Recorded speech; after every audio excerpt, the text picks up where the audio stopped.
mendekati periode UTS.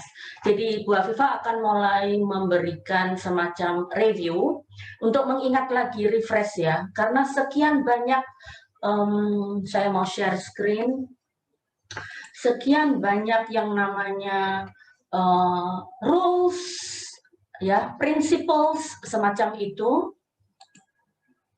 Share.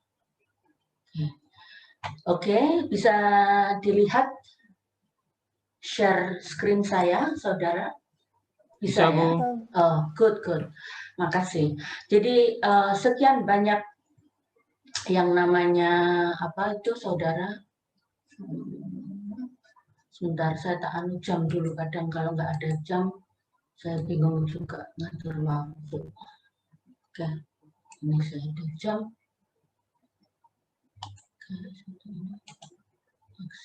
Baik, saya buka dulu chat.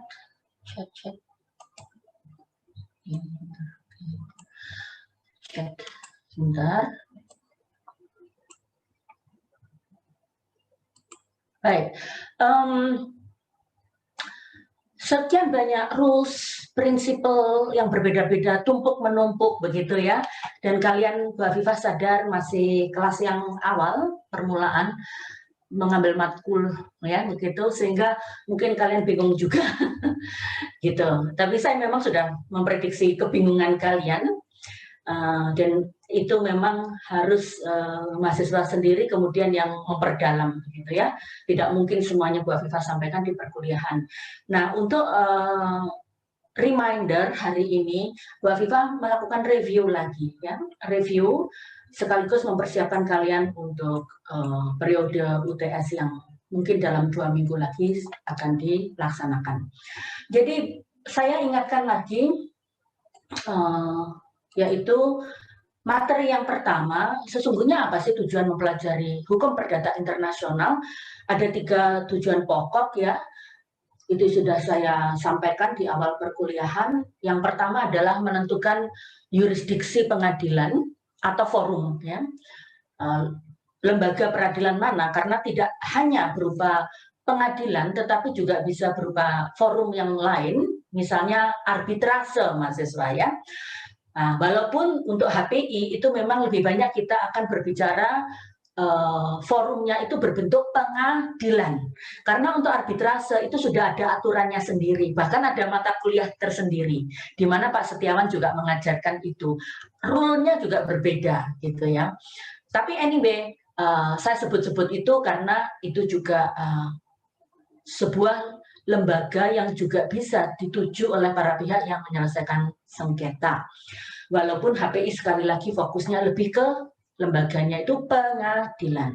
Jadi tujuan pertama dari HPI itu adalah pengadilan memang mahasiswa. Pengadilan mana? Karena dalam sebuah sengketa atau perkara perdata dan perdagangan atau perniagaan yang ada unsur asingnya, itu bisa diselesaikan dalam beberapa forum pengadilan yang berbeda. Seperti contohnya kasus kalau kecelakaan pesawat ya, itu real kecelakaan pesawat di mana beberapa penumpang WNI warga negara Indonesia itu naik pesawatnya, yaitu pesawatnya sendiri berbendera Singapura, yaitu Badan Hukum Singapura, yaitu Singapore Airlines, tapi lokasi kecelakaannya ada di Taiwan begitu. Sehingga di sini muncul pertanyaan, dan inilah tujuan kita mempelajari hukum perdata internasional. Apakah kemudian yang berwenang menyelesaikan sengketa adalah pengadilan di Singapura, ya, karena badan hukumnya pesawatnya itu berbendera Singapura, ataukah pengadilan di Taiwan, ataukah pengadilan di Jakarta Pusat karena para pihaknya itu adalah salah satunya warga negara Republik Indonesia. Jadi di situ tujuan utama kita mempelajari HPI. Nah, itu ada di slide yang kemudian selanjutnya, materi selanjutnya, yaitu ada beberapa rule, saudara, ya, beberapa rules untuk menyelesaikan atau memutuskan. Jadi nggak bisa semena-mena, kemudian misalnya pengadilan Taiwan, oh ini aku yang berwenang gitu, misalnya bilang begitu, nggak bisa. Di dalam hukum perdata internasional ada rules-nya. Misalnya karena kebetulan saja sengketanya itu atau maaf kecelakaannya itu lewat gitu ya, misalnya bom ada enggak tahu kecelakaan meledak di atas Thailand ya, negara Thailand. Kemudian Thailand yang merasa berwenang untuk menyelesaikan sengketa, excuse me gitu, kita kalau sebagai lawyer bilang excuse me ya, tunggu dulu. Itu kan hanya kebetulan aja lewat. Terus apakah karena kebetulan aja lewat pas di atasnya teritori Thailand, kemudian Thailand merasa berwenang. Hal-hal seperti itu ada rule-nya. Kemudian para pihaknya yang menggugat kan mungkin pas tidak ada penumpang Thailand juga. Tapi justru penumpangnya adalah orang-orang Indonesia, orang-orang Jepang, nah, seperti itu. Nah, itu apa yang membuat pengadilan Thailand merasa memiliki yurisdiksi misalnya. Nah, jadi tidak seenaknya kemudian ada rule-nya. Jadi rule itu kita pelajari waktu minggu kedua untuk menentukan yurisdiksi pengadilan. Ya, untuk HPI Indonesia karena sudah saya ingatkan berulang kali di pertemuan pertama bahwa HPI Hukum Perdata Internasional Indonesia, ada namanya Indonesia. Itu semuanya basicnya adalah kembali ke hukum nasional Indonesia. Jadi untuk menentukan misalnya yurisdiksi pengadilan Indonesia, jadi kalau ternyata pengadilan Indonesia merasa berwenang untuk menyelesaikan sengketa antara WNI dengan Singapore Airlines yang kecelakaannya terjadi di Taiwan, waktu ada gugatan PMH, perbuatan melawan hukum, itu pengadilan Indonesia merujuknya adalah kepada hukum acara Indonesia, hukum acara perdata Indonesia, ya. Karena HPI Indonesia itu bukan diatur oleh kayak hukum supranasional, kayak treaty, traktat, konvensi, bukan ya, tetap kembali ke hukum Indonesia. Kenapa dinamakan internasional HPI, hukum perdata internasional? Semata-mata karena itu bukan hukumnya ya, kata internasional itu bukan mencerminkan hukumnya, tetapi mencerminkan bahwa dalam perbuatan atau sengketa perdata ini ada unsur internasionalnya, itu aja. Tapi untuk menentukan yurisdiksi pengadilan Jakarta Pusat misalnya, itu berwenang atau tidak berwenang sih menyelesaikan sengketa antara passengers penumpang BNI dengan siapa tadi, Singapore Airlines, itu berwenang apa tidak pengadilan Jakarta Pusat? Rujukannya adalah ke hukum acara perdata Indonesia. Tidak ada treaty untuk ini, tidak ada konvensi, bisa dipahami di sini. Jadi, rules yang dipakai oleh HPI Indonesia untuk menentukan apakah pengadilan Indonesia atau pengadilan Malang misalnya, atau pengadilan Surabaya berwenang atau tidak menyelesaikan sengketa keperdataan yang ada unsur internasionalnya. Pertama yang dilihat misalnya adalah HIR, ya. Anda sudah belajar kan hukum acara perdata Indonesia, HIR, RBG, ya, benar nggak?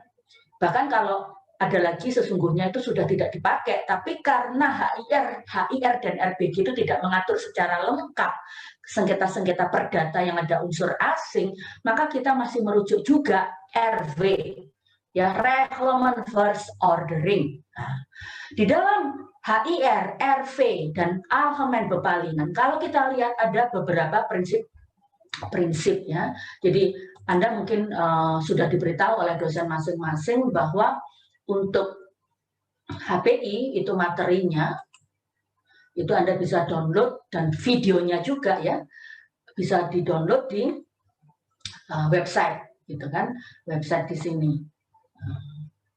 Misalnya saya berikan aja bit.ly-nya supaya pendek. Itu kalau Anda dari kelas lain, nah, ini ya bisa. Ya, tidak apa-apa Mas Beni yang tidak bisa connect ke video untuk menyimak pulsa. Ini ya bit.ly-nya untuk Afifah. Oke. Jadi di situ Anda bisa lihat mulai awal seperti itu ya. Sekarang Bu Afifah masih mereview yang 1, 2, dan 3 sekilas ya. Jadi untuk mengingatkan lagi supaya Anda tidak tambah tenggelam gitu rasanya, kok tambah banyak aturan sementara yang sebelum-sebelumnya saya juga nggak paham, ditambah lagi ditambah lagi minggu lalu ada kuliah dari Kemenlu, waduh tambah banyak aturan, tambah bingung. Jadi sekarang Bu Afifah review lagi ya. Jadi seperti itu. Nah, ini kemudian HIR, RBG ya, dan RV dan termasuk juga Alkemen Bepalingan itu ada sesungguhnya prinsip-prinsip saudara ya. Jadi untuk menentukan apakah Pengadilan Negeri Malang atau Pengadilan Negeri Jakarta Pusat itu berwenang atas sebuah sengketa perdata yang ada unsur asingnya, oke? Itu ada prinsip-prinsipnya, nggak asal oh ini pokoknya ada warga negara Republik Indonesia terus aku berwenang gitu, enggak ya. Pertama yang paling penting adalah actor sequitur forum rei. Jadi penggugat itu prinsipnya harus menggugat di tempatnya tergugat. Wait, nah kalau tempatnya tergugat di luar Indonesia gimana? Nah, kan gitu. Nah, ada aturan lagi prinsip selanjutnya. Jika tempat kediaman tergugat di Indonesia tidak diketahui, nah misalnya, maka diperbolehkan si penggugat itu menggugat di tempat kediaman hukumnya penggugat. Ngerti? Jadi tempat kediaman hukum penggugat itu gimana menentukannya? Dilihat dari KTP-nya misalnya. Atau kalau penggugatnya itu bukan matter law person, tapi badan hukum. Dilihat dari anggaran dasar. Di anggaran dasar kan selalu ditulis bahwa PT ABC itu bertempat kedudukan di Pandaan misalnya. Ya berarti yang berwenang adalah mungkin Pengadilan Negeri Malang atau Sidoarjo. Ya, jadi dari situ. Kemudian RV misalnya, itu juga menyebutkan bahwa walaupun orang asing atau badan hukum asing itu bukan penduduk Indonesia dan tidak pernah ada di Indonesia, tidak melakukan bisnisnya di Indonesia, tetap dapat digugat di hadapan hakim Indonesia atas segala perikatan yang dilakukan terhadap orang WNI itu. Ya. Jadi misalnya dalam kasus penistaan atau PMH itu,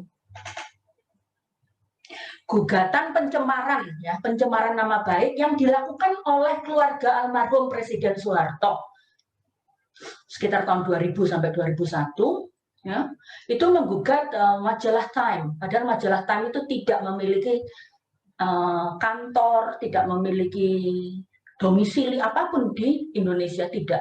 Hanya kebetulan aja majalah Time itu mempublikasi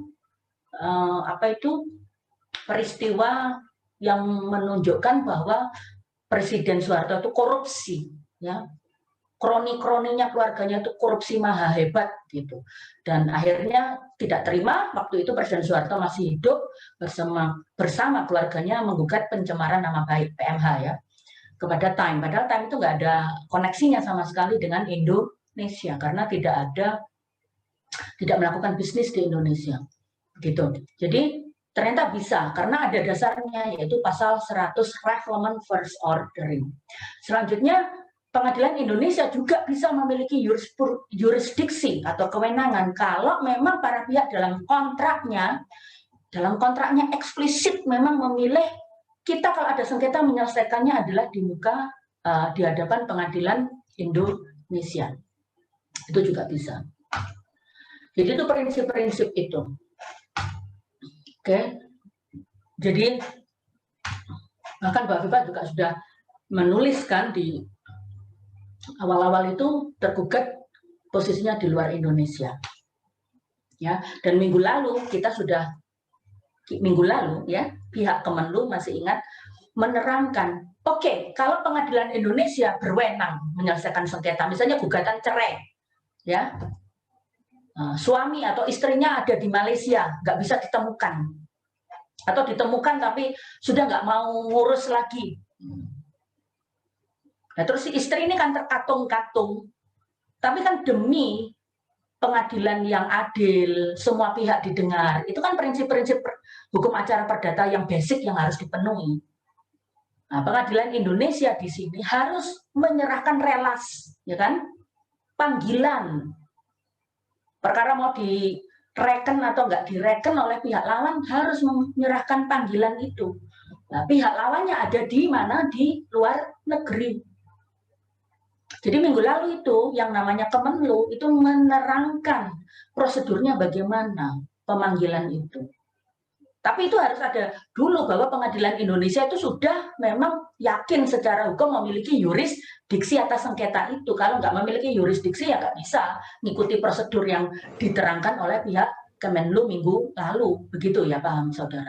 Jadi prosedurnya Pengadilan Negeri Malang karena si istri itu menggugat cerai di Indonesia atau di Malang, suaminya ada di Australia atau di Malaysia. Nah, Pengadilan Negeri Malang menyerahkan dokumen pemanggilan seperti itu masuk ke Mahkamah Agung. Mahkamah Agung menghubungi Kemenlu, Kemenlu menghubungi perwakilan Malaysia yang ada di Jakarta, dan seterusnya.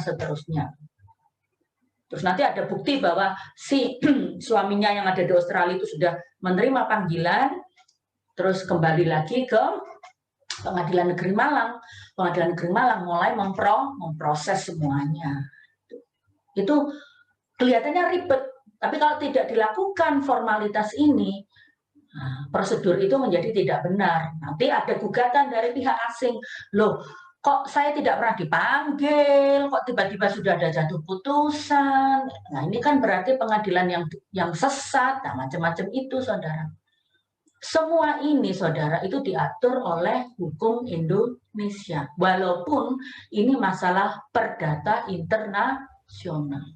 Jadi kata internasional, sekali lagi itu bukan menunjukkan hukumnya. Beda dengan HI, ya, hukum internasional yang Anda pelajari, HI. Kalau itu sumber hukumnya memang internasional karena ada treaty, traktat, konvensi. Kalau hukum perdata internasional, sumber hukumnya tetap Indonesia. Kata internasional hanya mencerminkan bahwa ada unsur asing dalam peristiwa perdata yang bersangkutan. Jelas ya di sini. Itu penting.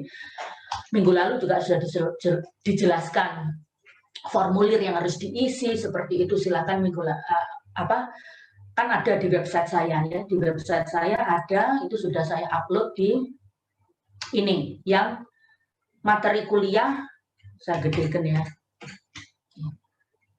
Materi kuliah tamu Kemenlu ya.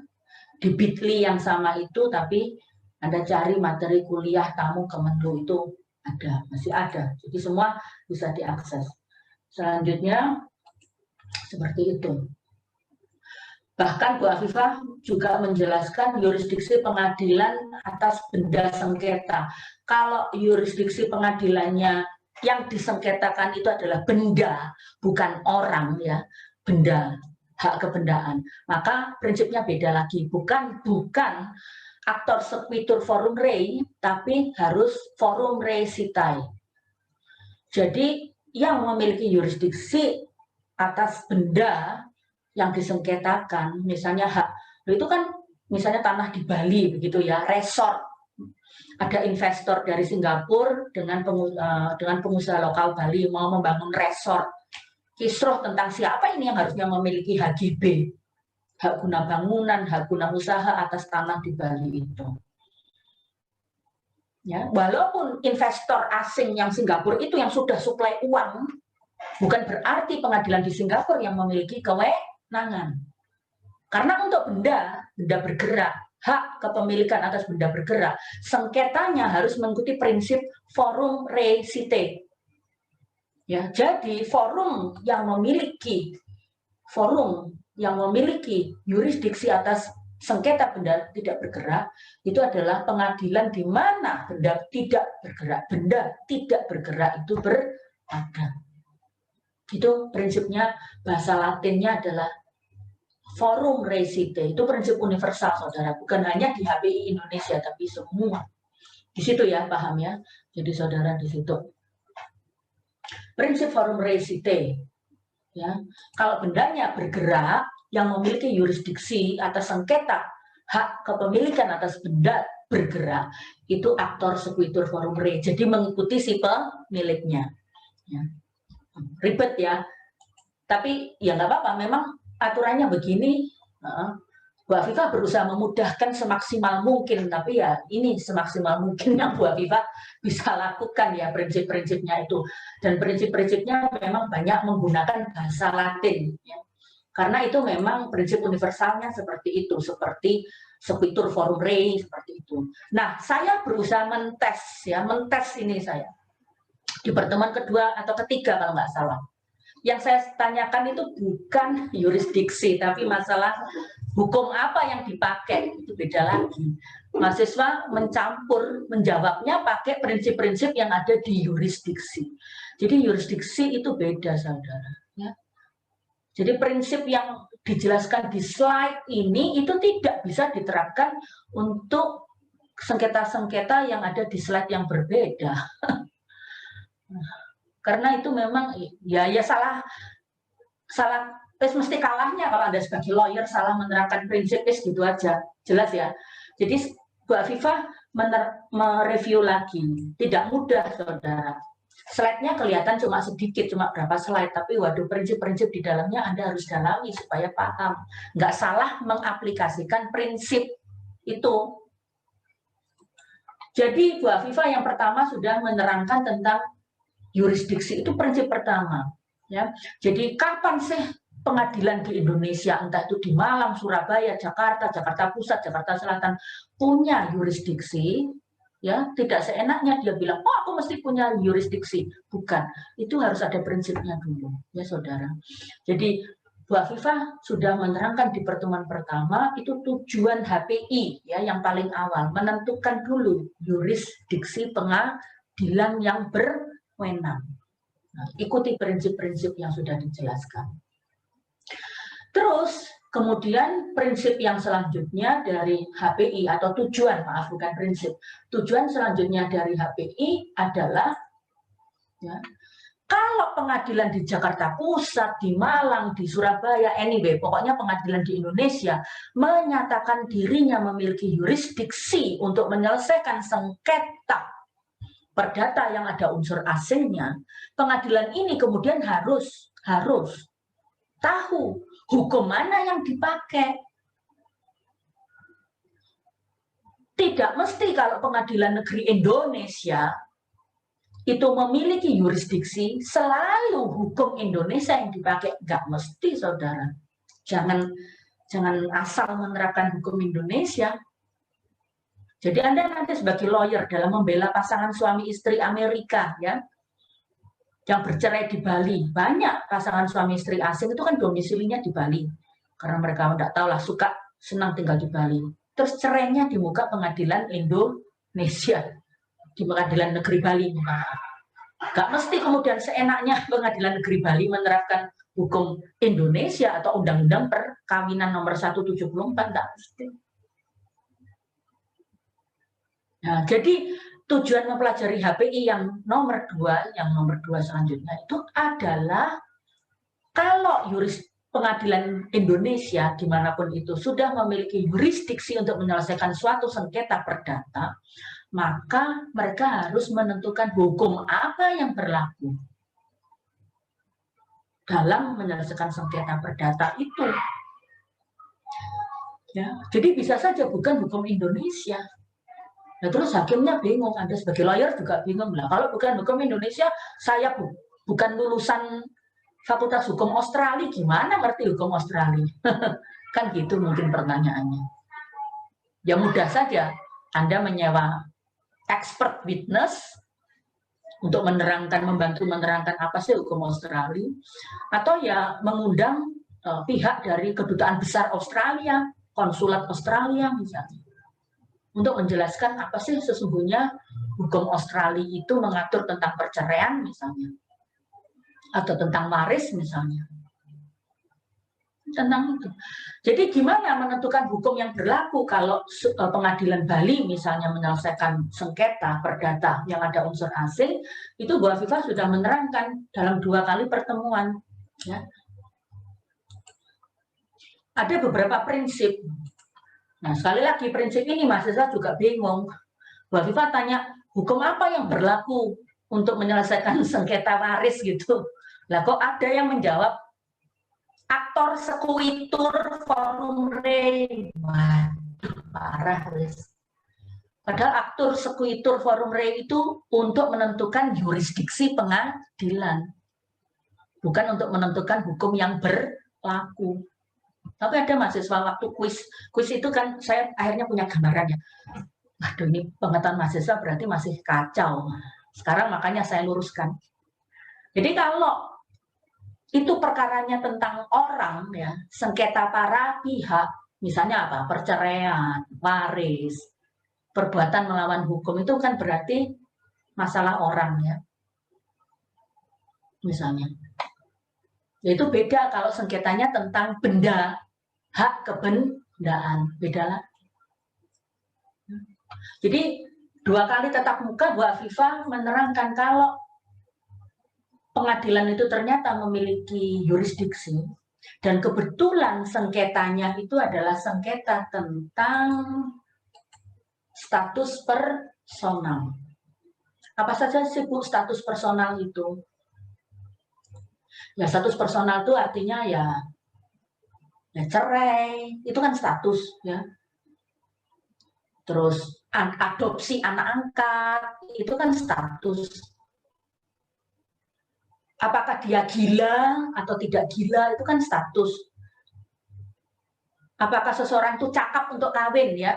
Di Indonesia si A itu cakap untuk kawin karena si A itu cakap untuk kawin karena dia orang Arab. Jadi meskipun dia umur 15 tahun, tapi kalau hukum Islamnya Arab itu kan bilang pokoknya akil balik, boleh kawin ya. Itu namanya kecakapan. Nah, tapi orang Indonesia, hukum nasional Indonesia menyebutkan untuk cakap menikah, untuk cakap kawin, itu menurut Undang-Undang Nasional Indonesia harus berumur berapa? 19 tahun. Jadi si orang Indonesia itu walaupun kawinnya di Arab, saudara, di Saudi Arabia di depan Mekah gitu ya. Perkawinan orang Indonesia yang masih umur 15 tahun di Saudi Arabia itu tetap tidak sah. Ya. Karena untuk menentukan sahnya perkawinan, mungkin kalau Anda tutup mata, wes kawin-kawin nosi itu ya memang nggak apa-apa. Tapi kalau muncul masalah, terus dibawa ke muka hakim nanti, hakim akan bilang, wah ini sejak awal ini perkawinan ini tidak pernah sah. Karena untuk menentukan hukum yang berlaku, ya, hukum yang berlaku, itu kan tujuan HPI yang kedua. Hukum apa sih yang diberlakukan? Kalau di bidang status personal, ya, status personal kecakapan, status itu tadi, maka Indonesia menggunakan prinsip nasionalitas. Jadi hukum nasional orang itu, jadi hukum nasionalnya. Jadi Undang-Undang Perkawinan Nomor 1 Tahun 74 sebagai hukum nasional perkawinan mengatur masalah perceraian, perkawinan, dan sebagainya. Walaupun itu perbuatan itu dilakukan di luar Indonesia. Nah kalau waris Bu, ya sama. Hukum nasional Indonesia mengatur warisan. Jadi bahkan saya beri contoh. Ya, jadi itu karena apa? Prinsip nasionalitas. Untuk hukum yang mengatur masalah orang, jadi pengadilan atau Anda nanti jadi lawyer, harus menggunakan hukum nasional Indonesia. Jelas ya? Intinya menggunakan prinsip nasionalitas. Baik itu untuk kecakapan, baik itu untuk waris, kecakapan untuk melakukan kontrak, itu juga dilakukan berdasar hukum nasional si orang tersebut. Pokoknya pakai hukum nasional deh, itu aja. Ya, untuk memutuskan bahwa orang itu cakap membuat kontrak, cakap untuk kawin. Ya kan? Seperti itu. Bu Afifah menerangkan itu. Terus apa namanya? Bahkan untuk waris ya, Bu Afifah juga menerangkan tetap berlaku hukum nasional. Walaupun ahli warisnya itu orang yang mati ini ada yang sudah jadi WNA misalnya. Jadi apakah si WNA itu berhak mewaris dari seorang ibu ya, ibu di Malang yang wafat di Malang dan ibu ini orang WNI?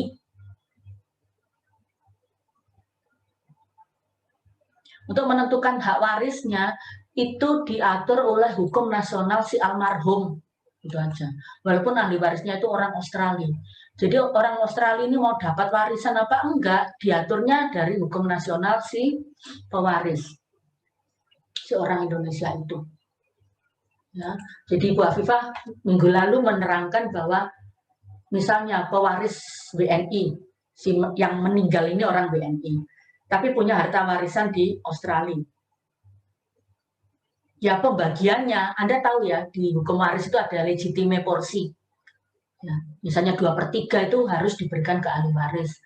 Kemudian kalau si pewarisnya Islam pakai kompilasi hukum Islam, yang laki-laki dapat 2, lebih banyak daripada ahli waris perempuan. Itu ya diterapkan ke ahli waris yang ada di Australia itu.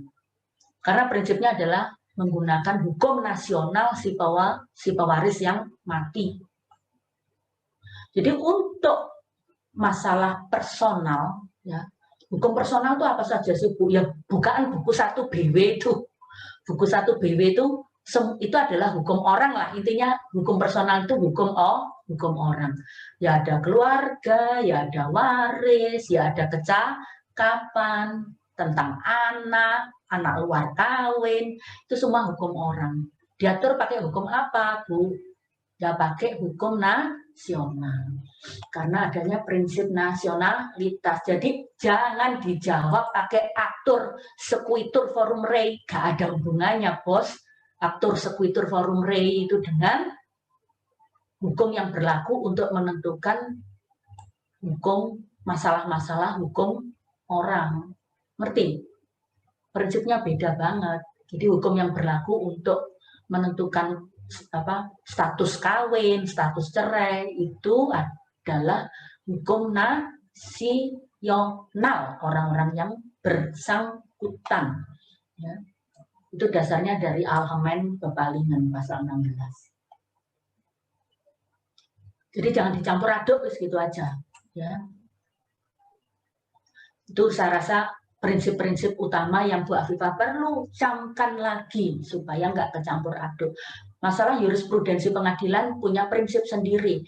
Apa hukum yang diberlakukan untuk hukum orang punya prinsip sendiri, yaitu prinsip nasionalitas. Ya, jangan dicampur aduk. Nah, hari ini Bu Afifah masuk, kemudian jadi Bu Afifah anggap kalian sudah Bu Afifah ingatkan, lebih dalamnya silakan belajar lagi di mana, di slide-slide dan buku dan diktat macam-macam, ya, ada di internet. Bu Afifah juga sudah membuatkan websitenya. Nah, hari ini kita lanjut ke masalah HPI yang berlaku di bidang hukum benda. Jadi untuk hukum orang Bu Afifah sudah lewat. Mungkin saya istirahat dulu ngomong capek ya.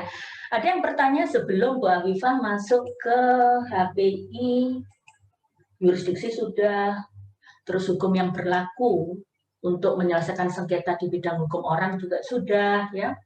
Hari ini masuk ke mana? Benda, ya, benda. Jadi kalau sengketanya tentang hak kebendaan, benda ada 2 kan? Ingat di buku 2 itu, buku 2 BW. Ada yang tetap, ada yang bergerak. Nah itu hakimnya harus pakai hukum apa kan gitu. Jadi hakimnya katakan Pengadilan Negeri Jogja gitu. Sudah tahu, oke, saya punya jurisdiksi menyelesaikan sengketa ini. Biasanya yang paling banyak kalau tentang benda itu yang ada unsur asing itu di Bali, memang di Bali itu pengadilan negerinya paling banyak menghadapi sengketa-sengketa karena banyak orang asing itu menggunakan tanah di Bali untuk membangun resort.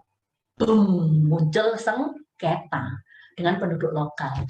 Entah itu sengketanya tentang siapa sih sesungguhnya yang memiliki hak atas sebidang tanah ini yang mau dijadikan resort. Kan ada unsur asingnya. Karena apa? Walaupun tanahnya itu ada di Bali, tapi terus pihaknya juga pemiliknya awal itu adalah orang Bali, tapi kan pihak lawan yang sudah berjanji untuk misalnya dalam tanda petik ya ini membeli atau menyewa itu kan orang asing. Berarti ini perkara HPI. Nah, Pengadilan Negeri Bali sekarang harus tahu hukum mana yang dipakai. Hukumnya si orang asing atau hukumnya orang Indonesia atau hukum di mana tanah itu berada, yaitu di Bali. Nah, itu yang kita harus tahu prinsip-prinsipnya untuk menentukan hukum yang berlaku dalam sengketa ini. Karena kita berbicara benda tetap. Ini yang hari ini juga akan saya jelaskan. Baik saudara, sebelum saya lanjutkan ke materi hukum apa yang berlaku dalam peristiwa HPI yang terkait benda. Ada yang mau bertanya?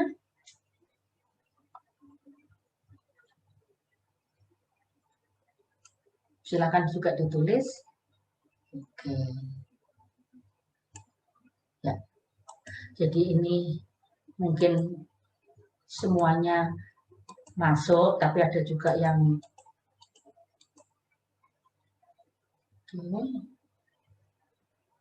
sambil tiduran gitu ya, akhirnya ketiduran bener. Baik, kalau nggak ada yang bertanya berarti saya asumsikan kalian sudah ingat begitu mungkin ya, atau sudah paham materi sebelum ini, yaitu yang tentang yurisdiksi dan tentang hukum yang berlaku untuk, atau ada yang nggak bisa unmute? Bentar.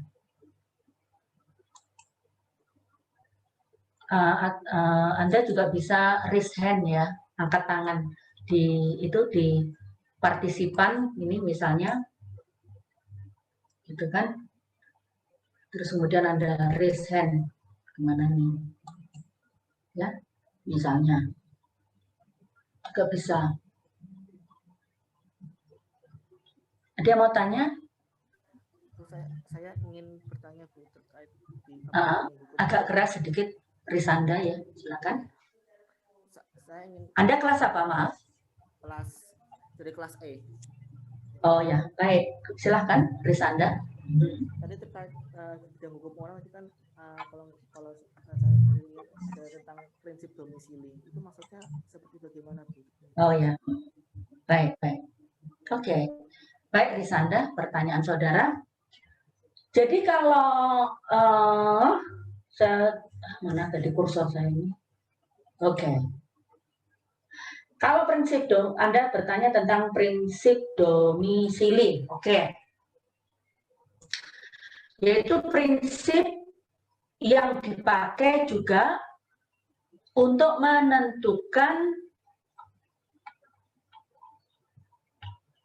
hukum apa yang berlaku dalam perkara hukum orang, ya kan? Hukum orang, gitu kan? Kebetulan untuk prinsip domisili dulu itu maknanya apa?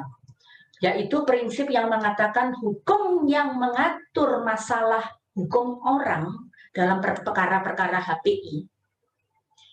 Yang dipakai itu adalah hukum di mana mereka berdomisili. Jadi Bu Afifah misalnya mau merit begitu. Ya, mau meritnya di Australia. Kebetulan prinsip domisili ini memang dipakai oleh negara-negara common law. Australia termasuk negara common law kan. Jadi negara common law itu untuk melihat apakah Bu Afifah itu sah perkawinannya di Australia atau tidak. Karena Australia itu menggunakan prinsip domisili. Cukup melihat bahwa oke, Bu Afifah ini kan sudah domisili di Australia. Jadi yang dipakai adalah hukum Australia, di mana Bu Afifah berdomisili, itu aja. Jadi prinsip domisili itu maknanya adalah hukum yang dipakai untuk mengatur kecakapan manusia atau status personal manusia itu adalah hukum di mana orang itu berdomisili. Domisili itu artinya apa sih? Tidak gampang juga, jalan-jalan kemudian dianggap domisili, enggak. Domisili itu ya misalnya mencari nafkah di sana, memiliki penghasilan di sana, hidup di sana. Jadi nggak hanya asal liburan kemudian dianggap domisili. Itu dianut oleh negara-negara common law. Kebetulan Indonesia, kalau kita berbicaranya kan HPI Indonesia. HPI Indonesia itu tidak menganut prinsip domisili, titik itu. Jadi hakim-hakim Indonesia kalau menyelesaikan sengketa tentang status personal orang yang ada orang itu datang di hadapannya hakim Indonesia, ya, entah itu di Bali, Malang, di Jakarta gitu kan. Nah, tentang perceraian, tentang macam-macam, tentang kecakapan macam-macam. Hakim Indonesia nggak pakai prinsip domisili. Karena pasal 16 Algemeen Bepalingen menyebutkan bahwa yang dipergunakan adalah prinsip nasionalitas. Karena kita negara sipil law. Jadi hakim Indonesia demi hukum harus menyelesaikannya berdasar hukum nasional orang yang datang ke hadapan si hakim itu. Kalau kebetulan orang yang datang ke hadapan si hakim itu kebetulan adalah orang Arab misalnya. Dan orang Arab ini argumennya tentang masalah kecakapan. Ya, hakim Indonesia harus lihat hukum Arab itu gimana ngatur tentang kecakapan, hukum nasional Arab. Karena hukum Indonesia, HPI Indonesia pakai prinsip nasionalitas. Kita tidak pakai prinsip domisili. Bisa dipahami di sini. Jadi Bu Afifah menuliskan adanya prinsip domisili itu semata untuk memberi pengetahuan umum kepada semua mahasiswa bahwa di dunia ini terbagi dua. Ada negara-negara yang menggunakan prinsip domisili seperti negara-negara common law. Tapi ada juga negara-negara yang menggunakan prinsip nasionalitas. Karena apa? Ya, kita negara sivil law. Mana yang benar, mana yang salah? Nggak ada yang benar, nggak ada yang salah ya. Ya punya alasan sendiri-sendiri. Begitu. Itu saya harap Risanda sadar. Tapi yang penting apapun yang terjadi di luar Indonesia sudah nggak usah terlalu worry. Yang penting Anda pelajari HPI Indonesia. HPI Indonesia jelas menganut prinsip nasionalitas. Jelas ya Risanda? Baik Bu, terima kasih. Sama-sama. Oke. Baik, ada yang lain? Oke, baik. Kalau tidak ada yang lain, kita masuk ke sekarang hukum apa yang berlaku kalau hakim di Indonesia menyelesaikan sengketa HPI, tapi sengketa HPI ini terkait benda, ya, hak kebendaan. Apa sih hak kebendaan, saudara? Apa? Ya semua yang ada di buku 2BW itu hak kebendaan. Hak atas benda tetap, ya kan? Hak atas benda bergerak, jaminan, dan hak-hak kebendaan lain yang tidak berwujud, baik itu berwujud maupun tidak berwujud. Nah, kalau ada sengketa tentang itu, yang ada unsur asingnya, seperti tadi Bu Afifah berikan contoh, ya, investor asing yang ada di Bali, itu misalnya. Nah, itu hakim harus tahu. Di sini tidak digunakan prinsip nasionalitas lagi, karena pokok perkaranya bukan tentang orang. Pokok perkaranya bukan masalah hukum orang, tapi masalah benda. Prinsipnya beda, jangan dicampur aduk. Paham? Baik, sekarang kita masuk, saudara.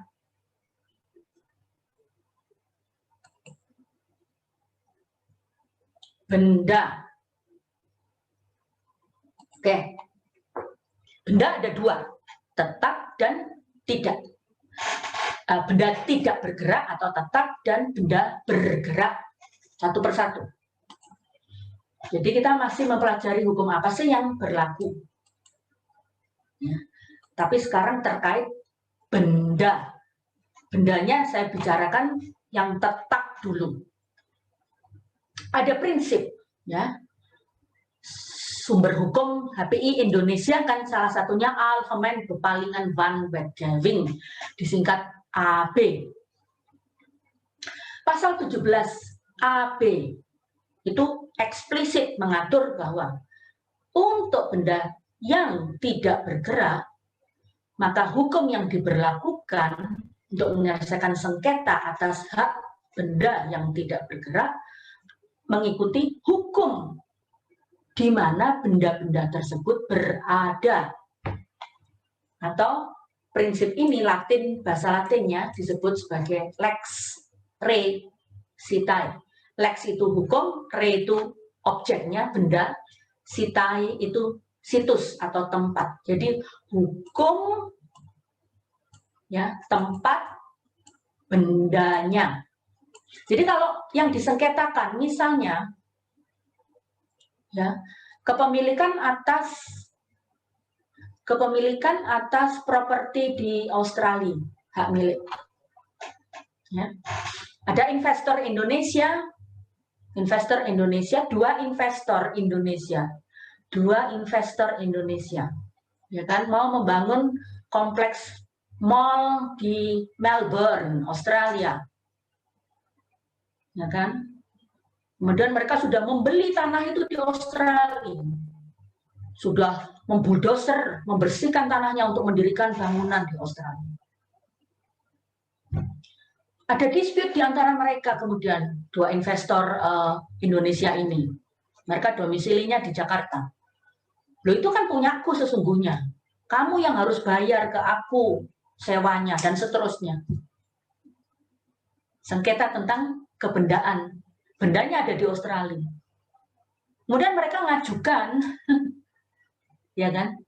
Ngajukan sengketanya di Indonesia.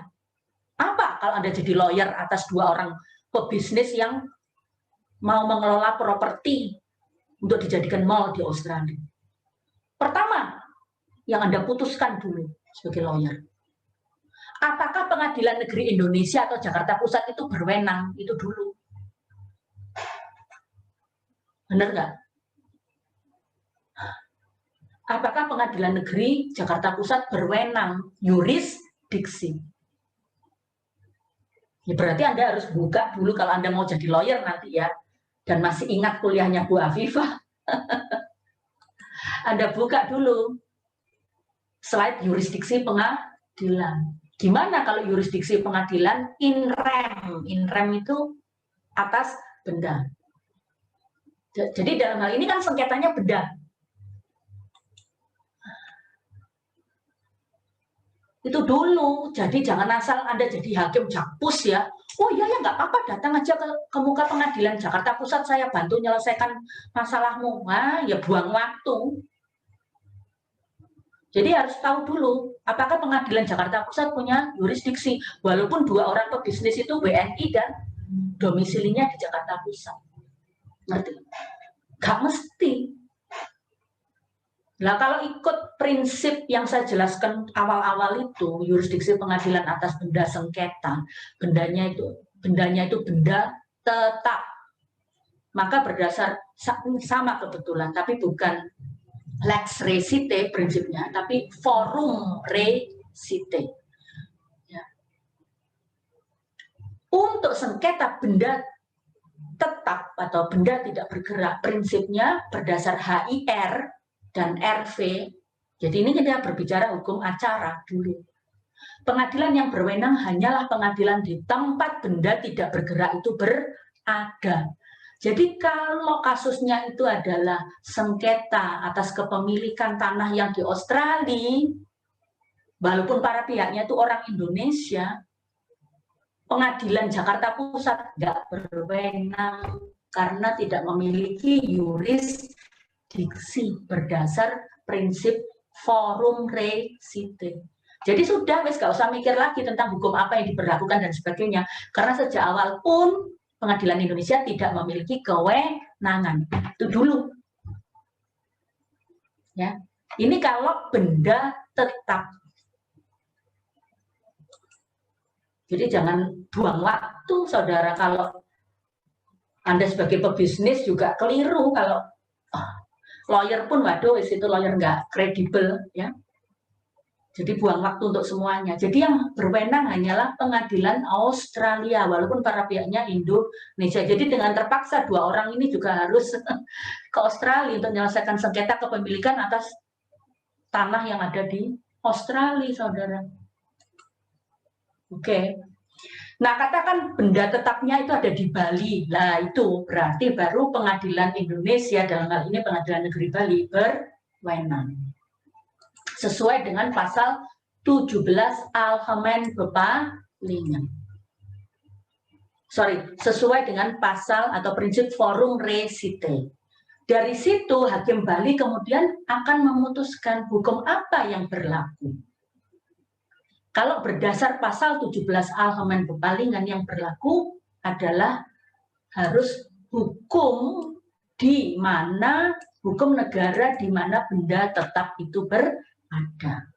Berarti kalau kita sengketa tentang benda tetap, itu tanah kan biasanya bangunan seperti itu, yang menggunakan Undang-Undang Pokok Agraria tahun 1960. Jadi berdasar prinsip lex hukum di tempat di mana benda bergerak berada, lex resite ini, Undang-Undang Pokok Agraria itu berlaku. Walaupun para pihaknya mungkin orang asing yang tinggal di Indonesia. Hukum lex resite atau hukum di mana benda itu berada itu mengatur baik itu sengketa tentang kepemilikan, ya, hak atas benda tetap itu, sengketa tentang pengalihannya, ya, pengalihannya kenapa? Ya mungkin bisa saja karena itu disewakan, dijual, ya. Sengketa tentang pelepasannya itu ya, misalnya karena diambil negara, karena nggak bayar pajak atau disita. Sengketa tentang transaksinya, valid apa enggak sih transaksi itu? Akibat hukumnya. Dan juga baik syarat material maupun formil dari pengalihan, pelepasan itu semua diatur oleh hukum di mana benda tetap itu berada. Kalau di Indonesia berarti Undang-Undang Pokok Agraria beserta semua peraturan pelaksanaannya, termasuk aturan tentang rumah susun, ya. Sekarang kan rumah susun boleh dimiliki oleh orang asing. Coba silakan Anda pelajari. Boleh untuk 99 tahun. Berarti seumur hidup. Boleh itu, saudara. Terus kalau di Indonesia yang boleh lagi warga negara asing memiliki itu adalah hak pakai, hak sewa masih boleh. Tapi HGB, HGU, hak milik tidak boleh. Jadi walaupun para pihaknya orang asing, tapi terkait untuk benda tetap, baik itu sengketa tentang kepemilikan, pengalihan, pelepasan, syarat-syarat material, formil, semua diatur oleh hukum Indonesia sebagai hukum negara di mana benda tetap itu berada. Lex resite, ya. Itu prinsipnya hukum yang mengatur untuk sengketa benda tetap, lex resite. Demikian pula lex resite ini berlaku atau mengatur juga hak kebendaan yang tidak berwujud, karena hak kebendaan itu kan bisa berwujud dan tidak berwujud. Jadi misalnya yang tidak berwujud ya hak jaminannya. Misalnya tentang tanah itu mau dijaminkan, ya, hak jaminan, hipotek kalau itu benda tetap, misalnya seperti kapal. Itu juga diatur oleh hukum Indonesia. Berarti kalau hipotek itu BW, ya. Misalnya kapal di atas 20 ton itu berbendera Indonesia mau dijaminkan, ya. Jaminan atau hipotek itu berdasar hukum Indonesia. Mau dijaminkan ke perusahaan kapal, ya, di galangan kapal di Korea, diaturnya pakai hukum Indonesia. Ya, karena terkait benda tetap. BW menyebutkan kapal di atas 20 metrik ton itu dianggap dikategorikan benda tetap, sehingga segala hal terkait kapal ini yang berbendera Indonesia ya pakai hukum Indonesia. Jelas ya itu. Seperti itu. Jadi ini saya beri contoh di slide selanjutnya.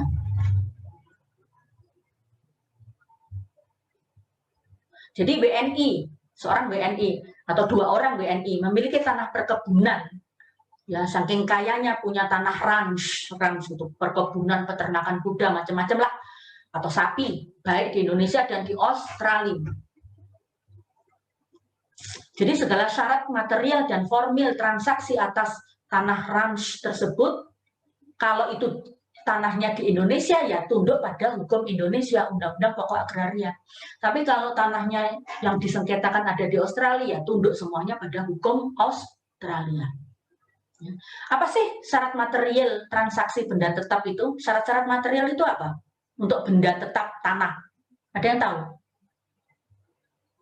Syarat-syarat material, syarat sahnya material benda tetap di Indonesia. Ada yang tahu? Siapa? Nadira? Ya. Jadi untuk peralihan benda tetap itu kan mengikuti hukum di mana benda tetap itu berada, baik itu syarat materialnya maupun formilnya. Ada yang tahu nggak syarat material itu apa sih? Apa sih syarat material? Bedanya dengan syarat formil itu apa? Ada yang tahu? Nah, parah nih. Kalau kalian nggak tahu syarat material, bedanya syarat dengan syarat material, dengan syarat formil. Elsa, tahu nggak? Masa dari 200 orang sebagian sudah meninggalkan, ya nanti saya cek loh ya. Kalau kelasnya Bu Afifah ini terutama, yang sudah hanya cuma submit Google Form, habis itu pulang atau tidur atau dimatikan, Bu Afifah cek ya. Yang sudah submit siapa kelasnya Bu Afifah ini? Ya. Bentar.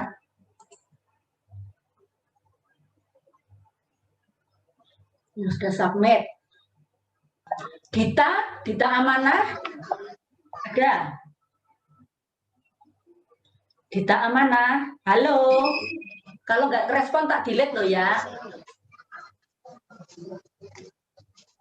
Saya anggap nggak masuk ya. Dita, saya panggil Kintan. Kintan. Nah ini submit tapi nggak ada dipanggil. Tak delete ya. Tak delete loh. Dita tak delete. Tak saya delete. Selesai.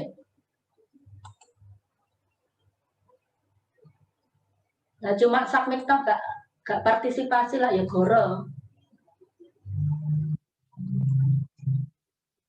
Dita. Oke, saya delete ya. Kintan. Udah jawab. Ya saya delete. Axel Putra. Saya delete. Hadir, Bu. Ya, jawab coba. Yang dimaksudkan syarat material itu apa, saudara?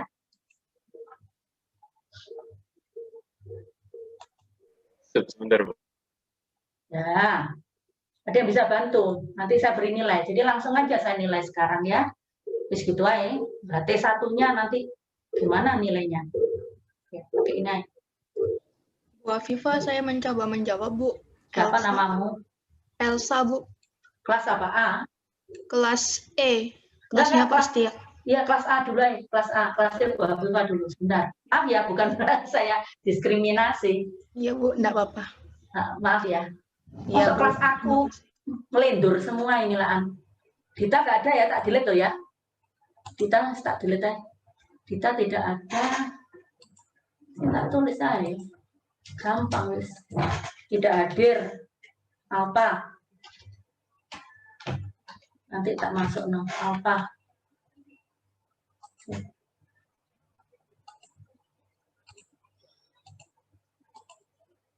Oke.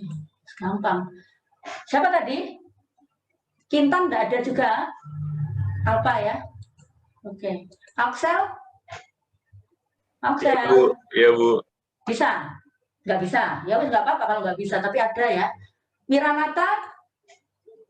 Bisa jawab nggak? Syarat material loh. Aduh, Ibu, saya boleh bantu jawab? Kelas A? Kelas D, kelas Ibu. Jangan. Kelas A dulu ya. Oh iya, terima kasih. Miranata? Nggak bisa jawab. Gede? Miranata nggak ada. Wes, tak anggap nggak hadir. Gede? Aditya? Ibu, saya maaf mau membantu jawab. Kelas A? Iya benar, kelas A. Ah ya. Anda nomor berapa, saudara? Namanya? Namanya Lutfi Hasna, Ibu. Mana ini di sini? Sudah submit belum? Oh, belum submit. Lutfia. Tak Iya. tulis ya. Gimana Lutfia? Nanti submit ya. Oh iya baik, Ibu. Nomormu jadi- berapa? Presensi? Aduh. Gak ingat, ya apa. Saya absen 27, Ibu. 27, oke? Gimana? Ada 7. Yes? Jadi syarat di sini syarat material dan formil itu jadi harus tunduk oleh hukum mana benda itu berada gitu. Jadi kurang lebih seperti itu. Jadi ini biasanya transaksinya berlaku pada benda-benda tetap kayak misalnya rumah. Ya, rumah. saya tahu. Tapi saya tanya, syarat material lebih dulu. Syarat material sebuah transaksi. Transaksi itu kan kontrak, seperti gitu kan. Objeknya memang bisa tanah, bisa bangunan. Tapi syarat material, validitasnya supaya sah dianggap memenuhi syarat material. Sahnya secara material sebuah transaksi apa? Basic loh ini. Tidak bertentangan undang-undang, Bu. Ya, yes, sebab yang halal, ya kan? Tidak bertentangan undang. Good. What? Siapa Axel ya tadi? Iya, Bu. Oke, good. Adanya kesepakatan, Bu. Siapa namamu? Bu, izin menjawab. 39. Oke, terus? Menambahkan, Bu. Tadi siapa? Pasal 1320. Suatu pokok persoalan tertentu ya, Bu? Hah? Iya, ada objeknya. Terus? Iya, ada objeknya, Bu. 1320 KUH Perdata. Karisma nomor berapa, Karisma? Nomor absen 60, Bu. Ada sudah submit. Belum, Bu. Ya wes, 60 Karisma. Oke. Tadi Alaiha jawab apa tadi? Iya, Bu. Tadi atas suatu pokok persoalan tertentu, Bu. Objek ya. Nomormu berapa? Nomor 31, Bu. Oke. Apa lagi? Saudara. Kecakapan. Ya, kecakapan. Ya itu semua, saudara. Wes. Jadi kelas lain juga paham ya. A, B, C, D, E, F, G, H, I, J sampai Z paham. Jadi syarat material itu, kalau itu transaksinya tentang tanah di Indonesia, saudara, ya ikut 1320 BW. Gampang toh? Itu namanya lex recite. Namun, tidak hanya syarat material. Bu Afifah tadi juga bilang, nah ini, sekarang next question. Tidak hanya syarat material, saudara, juga syarat formil, semuanya pokoknya. Ada yang bisa memberi jawaban syarat formil? Ibu izin menjawab. Apa? Itu Syarat yang formil untuk bulan. Untuk objeknya itu sendiri belum. Untuk objek tanah itu sendiri dibuat oleh PPAT atau notaris yang berwenang. Pintar, itu syarat formil. Kalau itu ada transaksi tanahnya di Australia, untuk menentukan oh ini gak sah ini transaksi ini karena nggak memenuhi syarat formil. Karena tanahnya di Australia, lex recite-nya ya pakai hukum formil Australia, di mana Bu Afifah karena tinggal di sana pernah jadi waktu ngambil S3 ya tahu persis. Jadi di Australia itu kagak pakai yang namanya PPAT karena di sana nggak ada notaris, negara common law nggak pakai notaris, ngerti? Jadi di sana nggak pakai notaris kalau transaksinya tentang tanah di Australia. Walaupun yang melakukan transaksi itu orang Indonesia, ngerti saudara? Keabsahan formilnya ya harus pakai lex recite di Australia. Tapi kalau Anda transaksinya ada di Indonesia, material maupun formilnya harus mengikuti hukum Indonesia. Ya, ngerti saudara? Jadi Bu Afifah tadi mau memastikan Anda paham sih saya ngomong syarat material, Bu Afifah ngomong syarat formil, ngerti saudara? Sekarang selain Mulan tadi, bagus Mulan. Nomor berapa saudara? Urutnya? 19, Bu. Oke. Selain PPAT, jadi aktanya harus berbentuk apa saudara? Kalau itu benda tetap atau tanah, aktanya berbentuk otentik, Bu. Otentik, Bu. Ya, pinter. Angga. Ya, Bu. Apa? Ada yang tanya? Angga nomor berapa? Oh, 16, Bu. 16A. 16A. Ya, Bu. Wes. Good. Maaf ya kelas lain. Ya nanti gantian habis ini. Selain akta otentik dibuat oleh PPAT apalagi? Itu toh formil apa Anda ini agrarianya? Ada yang Syarat tahu? tertulis atau lisan, Bu? para pihak. Kesepakatan para pihak itu syarat material, Bos, bukan syarat formal. Ya opposite. Tertulis atau Kesepakatan tidak? itu syarat material. Tertulis atau tidak, ya itu autentik, itu sudah tertulis berarti ya, saudara. Ada lagi? Didaftarkan, Bu. Didaftarkan, Ya. Bu. Jelas, saudara? Terus pengumuman. Jadi syarat formal itu sama. Seperti kawin juga gitu kan, saudara. Ada saksi. Syarat formal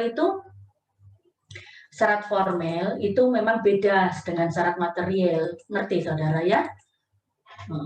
Tapi untuk tanah, sudah tahu, baik formal maupun material, itu berlaku lex re site. Untuk syarat sah formal maupun material berlaku hukum di mana benda tetap itu berada. Ya, saudara. Jadi formalnya itu, kalau kita berbicara formal itu biasanya syarat-syarat ya formal. Seperti yaitu tadi otentik atau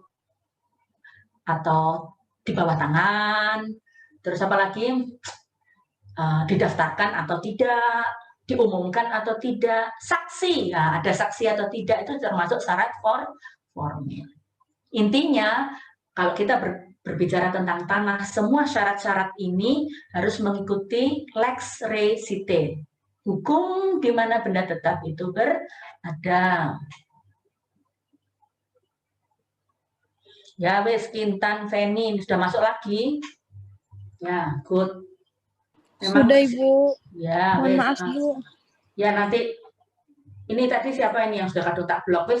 Nanti kirim ulang ya, kirim ulang supaya Baik, Bu, terima kalau kasih. ada 2 berarti Anda sudah kirim lagi yang tak blok ini, oke? Oke, lanjut. Itu benda. Terima kasih, saudara. Ya, nanti mungkin kelas lain saya beri kesempatan menjawab. Tadi saya utamakan mahasiswa saya dulu. Jadi saudara nanti terstruktur ya, terutama kelas A, saya akan adakan sendiri loh ya. Di luar jadwal, nanti kita sepakati mahasiswa, oke? Dan nanti terstrukturnya berupa lisan aja ya. Seperti gini, tanya jawab gitu ya, supaya praktis. Terus nanti ujiannya, UTS-nya bisa kita bicarakan bersama selanjutnya, karena kalau UTS biasanya soalnya harus dirundingkan dulu dengan dosen kelas paralel yang lain. Oke. Baik. Jadi itu tadi tentang benda tetap. Intinya benda tetap gampang, enak. Baik yurisdiksi pengadilannya maupun hukumnya selalu pakai aturan di mana benda itu berada. Enak kalau benda tetap. Nggak usah macam-macam. Jadi kalau saudara baca tentang ini menarik. Menarik. Bu Afifah mau sedikit cerita juga, karena kalau Anda hanya ngapalin prinsip tok, nggak ngerti realitasnya itu juga, ini untuk apa sih ngapalin begini, nggak ngerti aplikasinya. Oke, kalian baca bersama yang slide nomor 7 ya, saudara. Ini dia. Ini banyak sekali kasus karena kita hidup di dunia global. Ya, anaknya warga negara ini, ibunya warga negara beda lagi, warisannya ya opo. Aduh. Jadi ini ada contoh untuk pewarisan tanah. Ya, pewarisan tanah. Milik WNI yang berada di Indonesia. Jadi warisan itu ada di Indonesia, udah gitu aja, di Jogja misalnya. Nah, Bapak ini juga memiliki, bukan di Jogja, mungkin di Jakarta deh, lebih gampang, lebih metropolitan begitu ya, di Jakarta. Jadi Bapak ini kaya sekali, berbisnis, punya mall, punya rumah, macam-macam. Terus beberapa anaknya juga sukses, tapi sudah beralih jadi warga negara Amerika, Australia, Singapura, macam-macam gitu. Jadi ini banyak, saudara. Tidak hanya warisan, bahkan sekarang perkawinan campur. Tahu perkawinan campur? Bukan beda loh ya perkawinan campur dengan perkawinan beda agama. Perkawinan beda agama itu bukan perkawinan campur menurut definisi Undang-Undang Perkawinan. Perkawinan beda agama ya beda agama. Yang perkawinan campur itu artinya adalah perkawinan di antara dua warga negara yang berbeda. Itu perkawinan campur. Baik, kembali ke waris ini. Jadi untuk menentukan apakah anaknya si konglomerat yang kaya raya di mana di Jakarta itu sah sebagai ahli waris, berhak menerima legitime porsi, ya. Kalau dia bukan orang Islam ya mengikuti BW kan. Kalau dia orang Islam mengikuti, kalau yang mati itu Islam mengikuti kompilasi hukum Islam seperti itu. Jadi apakah warga ahli waris yang sudah jadi warga negara Amerika, ada yang jadi warga negara Australia seperti itu, berhak memperoleh warisan dari bapak konglomerat yang baru wafat ini di Jakarta. Nah, itu Anda harus tahu. Walaupun kita berbicara tentang warisan dari rumah, warisan yang berbentuk tanah, mall, seperti itu, apartemen, itu di sini kita tidak berbicara hukum benda, karena kita berbicara waris. Jadi apakah warga negara Australia, warga negara Amerika itu sah menjadi ahli waris dari bapak yang baru wafat di Jakarta, sah atau tidak? Itu di sini kita tidak berbicara tentang hukum benda, tetapi berbicara tentang hukum orang. Karena berbicara tentang hak mewaris, hak mewaris. Ya, paham ya saudara? Jadi hak mewaris itu bukan diatur hukum benda, tapi hukum orang. Apakah anak ini berhak mewaris? Jadi kita lihat, misalnya kita bicara si konglomerat itu bukan orang Islam lah ya, misalnya. Jadi pakai BW kan. Sepanjang BW menyebutkan bahwa anak ini tidak pernah melakukan kejahatan atau mencoba membunuh orang tuanya, ya rukun-rukun saja. Walaupun sudah berbeda kewarganegaraan, ya tetap berhak mewaris, saudara. Tidak bisa dia dikeluarkan. Karena dia juga bukan anak luar kawin, anak sah. Dia tetap mendapat warisan sesuai porsi yang diatur di dalam BW, legitimate porsi. Kalau di BW kan tidak ada perbedaan laki perempuan, ya dibagi rata gitu. Setelah dikurangi dengan apa? Wasiat, dikurangi dengan utangnya bapaknya, ya sisanya itu dibagi rata. Berarti kita mengikuti apa? Hukum nasional, prinsip nasionalitas, yaitu hukum nasional si pewaris. Jadi pakai BW. Anak yang sudah jadi warga negara Australia tetap berhak mewaris. Jelas ya di sini ya. Jadi menggunakan prinsip nasionalitas, yaitu hukum nasional si pewaris. Intinya BW, karena kebetulan bapak ini bukan Islam, misalnya gitu. Itu ya. Jadi anak Australia tadi, anak yang sudah jadi WN Australia tetap berhak. Karena menggunakan prinsip nasionalitas, anak itu mendapat porsi warisan sesuai BW.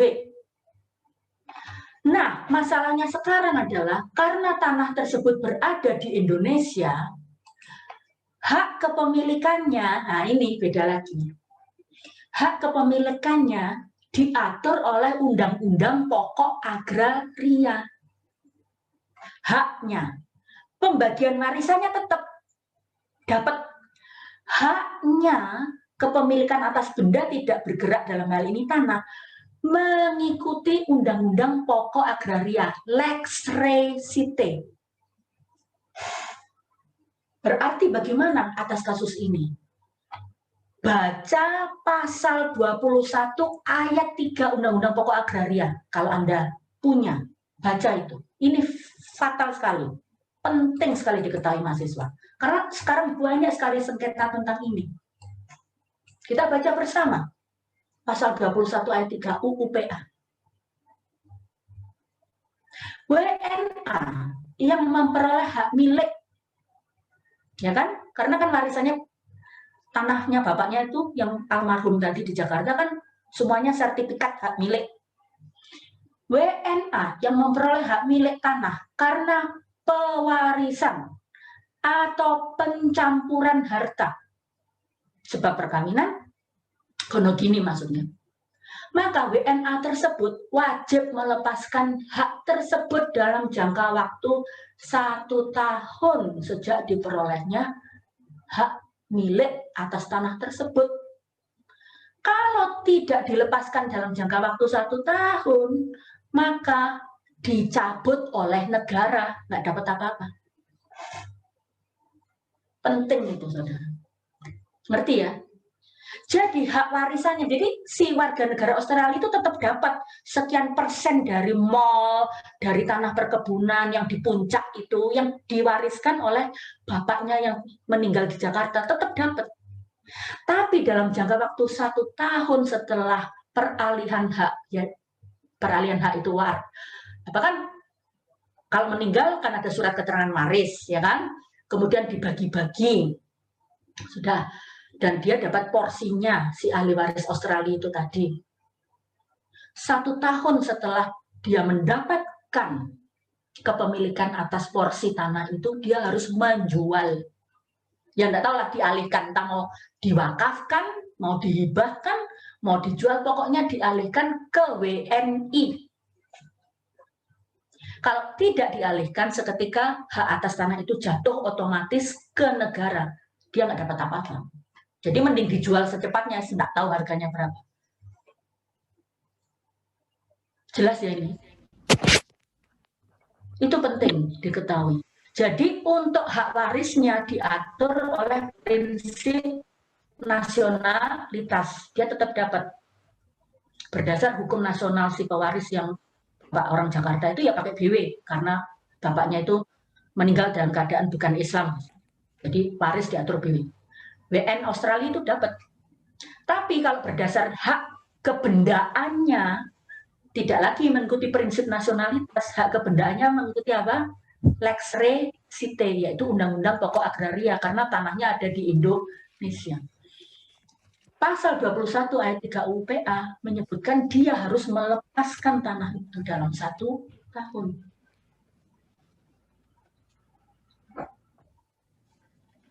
Sampai sini jelas ada pertanyaan? Itu yang membedakan tentang hukum tentang orang dan hukum tentang benda, terutama benda tetap.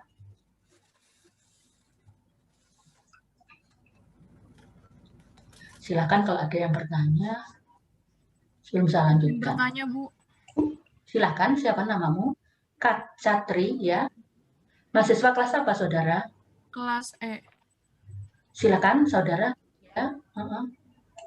Yang dimaksud dengan wajib melepaskan hak itu dalam jangka waktu 1 tahun itu maksudnya itu dijual atau diserahkan kepada negara, Bu? Apakah bisa dijual dulu? Boleh. Pokoknya dilepaskan itu pelepasan hak. Wujudnya bisa saja dalam bentuk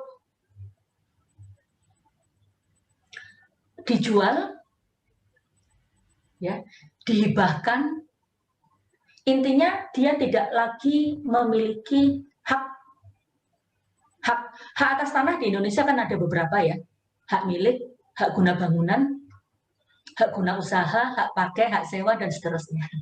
Di Indonesia yang warga negara asing nggak boleh itu hak milik dan hak guna bangunan serta hak guna usaha, seperti itu. Jadi dilepas itu boleh, mau dihibahkan, ya kalau dia mau cari pahala. Intinya kalau itu nggak lepas ya negara mencabut gitu aja. Baik, jelas ya, Satri? Baik, Bu, makasih. Kemudian ada pertanyaan dari Dina Mila. Oke, kelas berapa Dina Mila? Kelas B?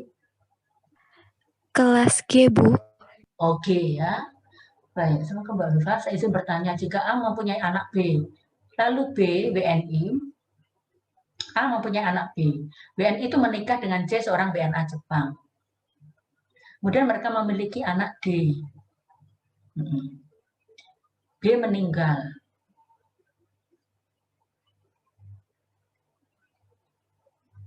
Boleh. Jadi jawabannya si D ini, walaupun D ini adalah warga negara Jepang, ya kan? Ini juga ribet saudara, karena ya apa ya, aduh saya jadi bingung. Tapi ini menarik fenomena ini. Berdasar undang-undang kewarganegaraan dulu, undang-undang kewarganegaraan dulu. Anak yang dilahirkan dari hasil perkawinan campuran, yang bapak ibunya beda warga negara Indonesia, tidak kehilangan kewarganegaraan. Jadi anak yang dilahirkan, tapi anak yang lahir sah dalam perkawinan, bukan anak luar kawin ya. Ya anak yang sah lahir dalam perkawinan itu berhak menjadi warga negara Indonesia dan berhak memiliki kewarganegaraan bapaknya. Boleh dual warga negara, itu harus diingat.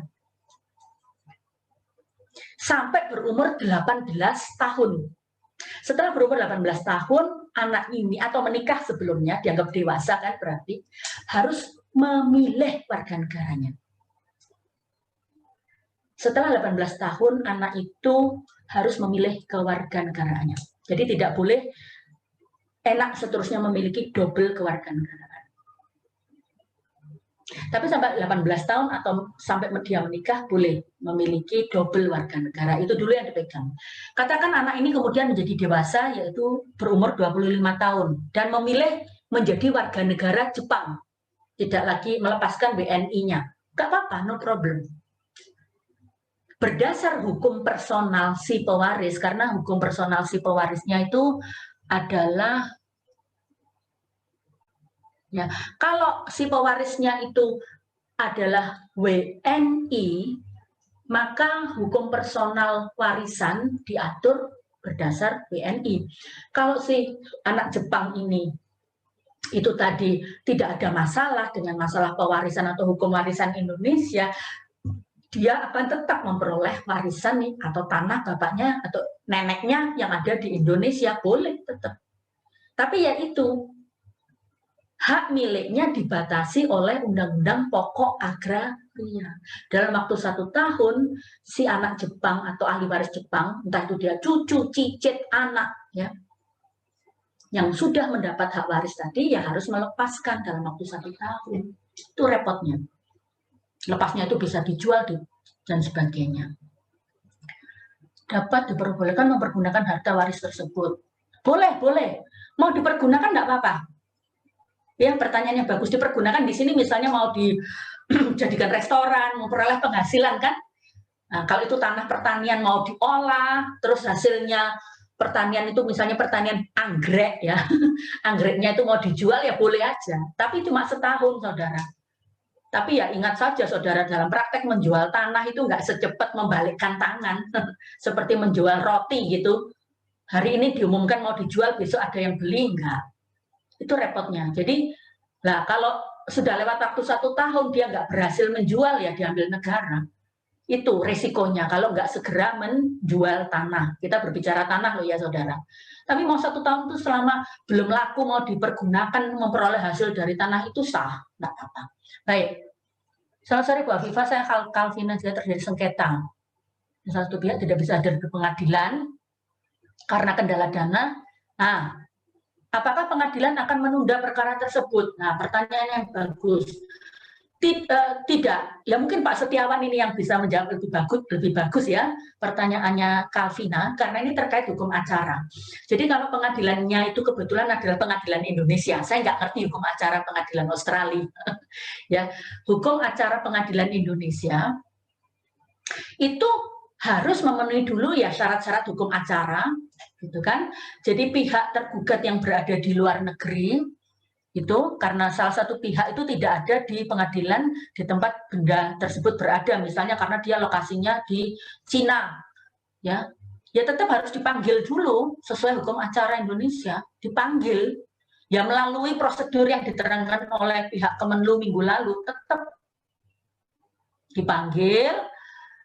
Kemudian kalau dia pun tidak bisa memanggil tapi memberikan jawaban tertulis, ya jawaban tertulis itu yang kemudian dijadikan dasar oleh Pengadilan Indonesia untuk memutuskan perkara. Tapi perlu diingat saudara, memang kalau perdata itu akhirnya lebih banyak pengadilannya beda kan dengan pidana, di mana pidana itu biasanya mencari bukti-buktinya secara material, ya. Nah, kalau pengadilan perdata memang lebih banyak pemeriksaannya secara formil. Misalnya dokumen-dokumennya sudah lengkap gitu, ya sudah, pengadilan hanya memeriksa dari dokumen-dokumen formil. Dokumen yang ada di Badan Pertanahan Nasional, dokumen transaksinya, udah gitu aja. Tapi yang penting pihak lawan sudah diberi tahu, pihak lawan yang sekarang posisinya di China. Mereka nggak bisa datang, ya sudah, diputuskan apa adanya oleh pengadilan negeri misalnya di Bali gitu ya. Ya sudah diputuskan di DOC itu pengadilan, yang penting sudah memenuhi formalitas. Itu mungkin jawaban saya. Kalau ditunda ya enggak dong. Ya pengadilan kan fungsinya harus adil tapi juga berbiaya murah dan cepat, karena keadilan yang tertunda itu juga melanggar hak asasi manusia ya. Keadilan yang tertunda itu menjadi tidak adil lagi. Terus Muhammad Tri Cahyadi bertanya, jika WNA yang mendapatkan hak milik waris menikah dengan suami seorang WNI,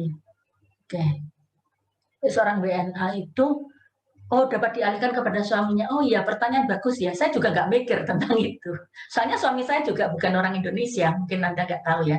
Suami saya bukan WNI. Nah, itu juga menjadi permasalahan besar untuk saya waktu berusaha membeli tanah. Jadi sekarang saya ini ya bukan curhat ya, karena bagian dari HPI maka saya ngomong ini. Jadi notaris-notaris itu juga berat. Atau membantu PPAT itu karena Bu Afifah ini WNI, ya kan?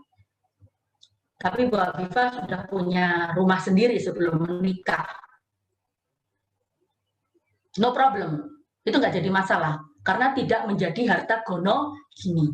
Nah, setelah Bu Afifah menikah dengan suaminya Bu Afifah yang warga negara Italia, kemudian kami bilang, oh ya, mau beli rumah yang lebih gede gitu kan maunya.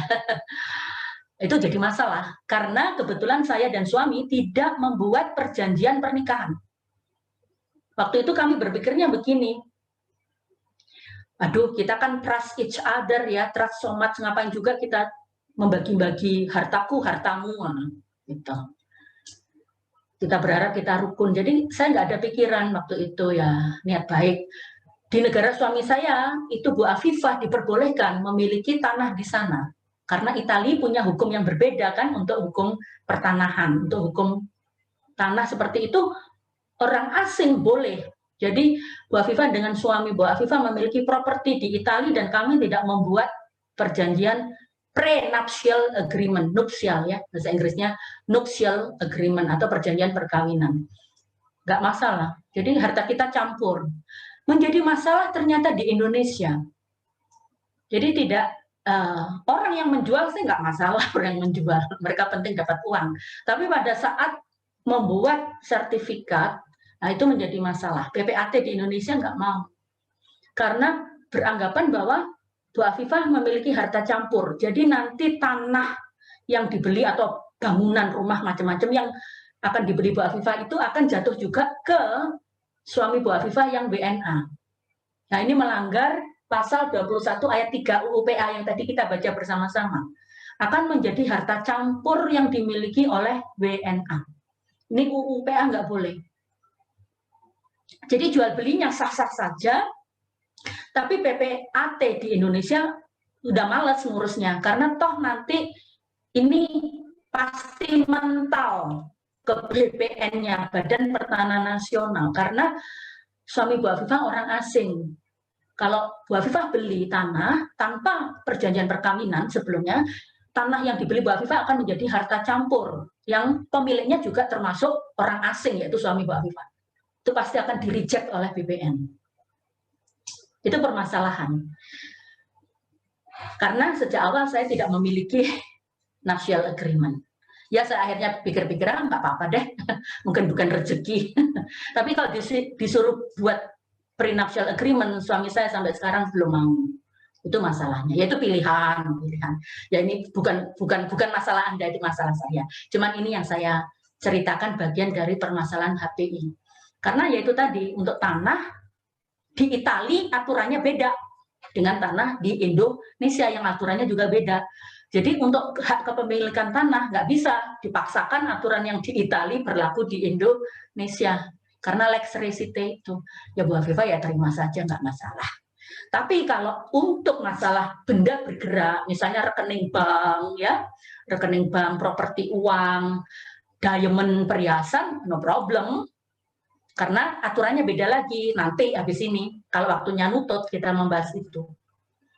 Jadi kalau untuk benda, tetap itu prinsipnya lex recite. Kalau benda bergerak, itu adalah mobilia secuntur personam. Hukumnya mengikuti orang yang memiliki. Kalau nggak diatur ya nggak masalah. Itu. Apalagi itu banyaknya. Apa ini? Maaf, Bu. Apa? Gimana? Ada yang tanya? Lisan gimana? Iya. Siapa Saya namamu? Dina. Gimana? Tadi melanjutkan pernyataan dari Bu Afifah. Kan ketika Bu Afifah tidak membuat perjanjian pisah harta saat menikah.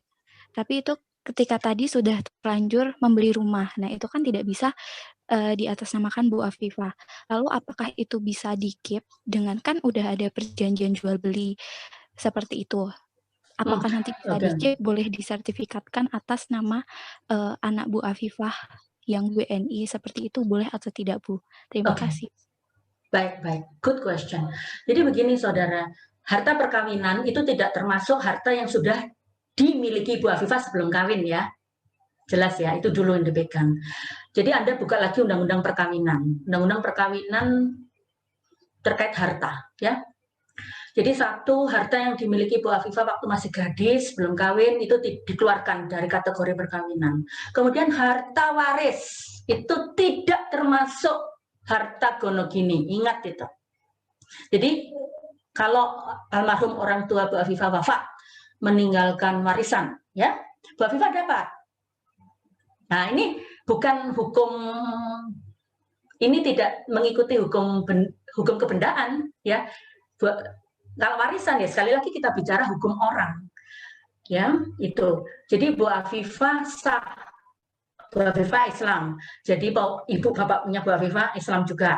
Jadi akan diatur oleh hukum nasional si pewaris, berarti kompilasi hukum Islam. Ngerti ya? Kompilasi hukum Islam. Terus Bu Afifah sah.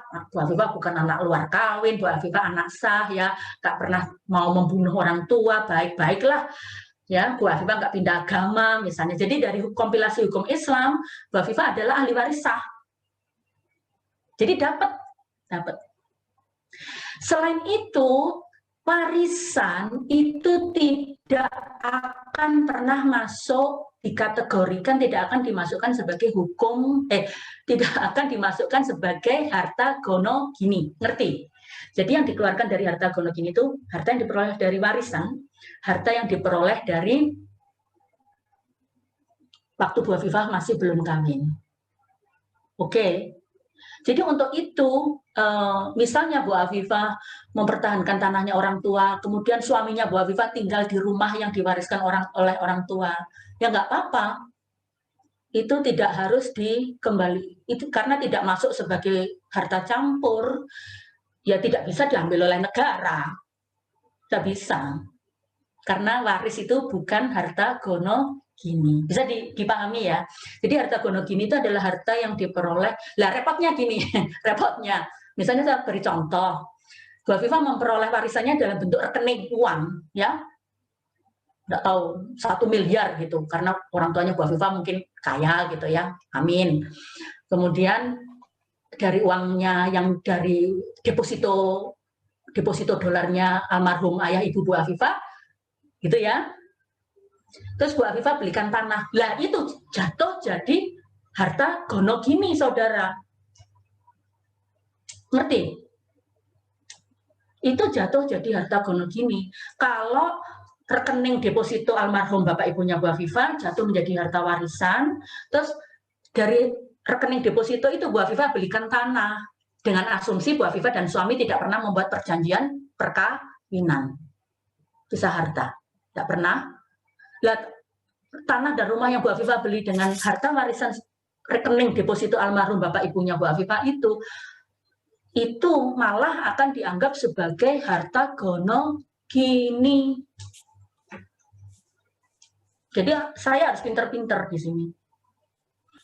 Namun dewasa ini dalam praktek Bu Afifah mau menjelaskan pada mahasiswa juga, silahkan Anda lihat di internet. Sudah banyak skripsi membahas tentang ini. Tapi itu masih jadi debat.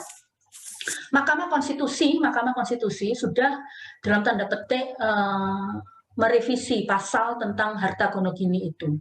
Jadi harta perkawinan menurut Mahkamah Konstitusi loh ya, tapi itu boleh dibuat, perjanjian perkawinan itu tidak harus sekarang tuh dibuat sebelum perkawinan. Jadi karena banyaknya sekarang peristiwa kawin campur, itu menurut Mahkamah Konstitusi itu melanggar konstitusi kalau para pihak itu tidak boleh membuat perjanjian perkawinan setelah kawin. Jadi pasal 43 apa ya, coba dicek undang-undang perkawinan itu dirubah oleh Mahkamah Konstitusi. Namun dalam prakteknya PPAT tetap nggak mau. Jadi untuk perjanjian perkawinan yang dibuat setelah perkawinan dengan penetapan pengadilan itu dalam prakteknya masih sulit diterima. Karena PPAT masih takut. Nah kalau di-split setelah, jadi perjanjian perkawinannya itu dibuat setelah perkawinan, padahal suami istri itu sudah kadung utang kemana-mana, ke bank ini, bank itu. Tiba-tiba mereka bilang, oh itu bukan punya saya lagi, tanah saya itu nggak bisa dijaminkan lagi, karena tanah saya itu setelah perjanjian perkawinan ini, yang baru dibuat setelah kawin, itu sekarang atas nama suami Bu Afifah, jadi nggak bisa disita. Oh, nggak bisa. Jadi PPAT masih takut membolehkan pembelian jual beli tanah dari perkawinan campur, yang perkawinan campur itu sejak awal nggak membuat prenuptial agreement sesuai undang-undang perkawinan yang asli, yang sebelum dirubah Mahkamah Konstitusi. Seperti itu. Jadi itu banyak sekali permasalahan tentang itu dan tentang warisan bagi anak yang dilahirkan dari perkawinan campur. Anda bisa lihat itu di Google. Mungkin kalau saya membahas tentang ini di kuliah ini juga nggak relevan ya, karena kan kuliah HPI itu hanya pengantar saja. Detail-detail peristiwa, kasus-kasus per kasus itu yang kompleks itu harusnya Anda pelajari sendiri, bisa di luar perkuliahan ini. Mungkin itu ya. Terakhir Maya ya, sama Maya Iswandi. Bagaimana kepemilikan tanah? Loh, kepemilikan tanah dan bangunannya ya harus tetap tunduk pada UU PA sebagai hukum di mana benda itu berada. Kalau si orang asing itu membeli tanah, ya, yang jelas orang asing nggak bisa membeli tanah di Indonesia seperti itu, nggak boleh. Kalau menggunakan hak pakai masih boleh atau hak sewa, jelas ya. Tapi ada gium membeli tanah itu sekarang muncul banyak di Bali memang, tapi itu bukan yang benar, itu bukan aturan yang benar. Pakai nomini soalnya, pakai orang Bali sendiri, orang Bali tapi gimana ya, diaturlah sama mereka, tapi itu nggak benar sesungguhnya. Ya, secara UPA nggak bisa. Yang boleh orang asing itu di Indonesia hanya dengan hak sewa dan hak pakai. Selebihnya nggak boleh. Kalaupun itu ada, itu berarti itu 4 gulipat itu nyelundup. Ya, itu yang perlu. Dan ini banyak sudah dibahas di skripsi, macam-macam peristiwa di Bali itu. Gitu ya. Mungkin itu yang terakhir, saudara. Gimana? Gitu dulu ya. Baik, mungkin masih bisa kita manfaatkan 5 atau 10 menit. Bu siapa? Budian. Budian sebagai operator masih bisa. Halo Budian. Baik, ya Budian tidak ada sebagai operator. Saya lanjutkan dulu ya. Setelah cerita kemana-mana. Nah, jadi HPI itu real loh saudara. HPI itu real. Belum lagi Anda bicara TKI itu.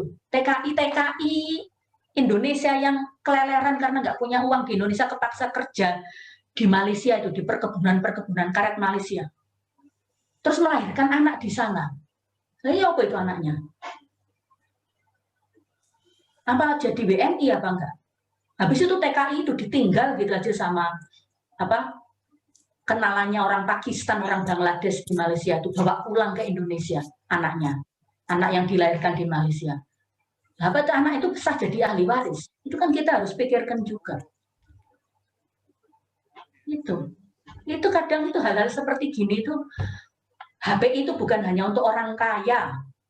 Kita berbicara HPI itu juga untuk ya orang-orang imigran seperti TKI, ya saudara. Jadi itu kita perlu pelajari itu dari situ. Oke. Baik, sekilas. Jadi untuk minggu depan sebelum saya akhiri ya, jadi kita sudah ngomong banyak. Lex recite sebagai hukum yang mengatur tentang macam-macam hukum negara di mana benda bergerak itu, benda tetap itu berada, itu mengatur haknya, sahnya, transaksinya, pengaliannya, pokoknya itu benda tetap, itu prinsipnya lex recite. Nah, kalau benda bergerak sedikit berbeda, saudara. Benda bergerak itu, ya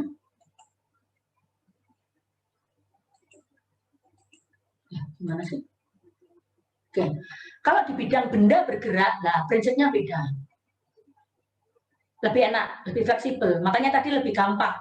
Kalau si ahli warisnya itu meninggalkan warisannya itu berupa benda bergerak, baik itu berwujud maupun tidak berwujud ya. Berwujud itu ya diamond ya, perhiasan-perhiasan. Itu mengikuti orangnya saja, mengikuti yang punya. Ya.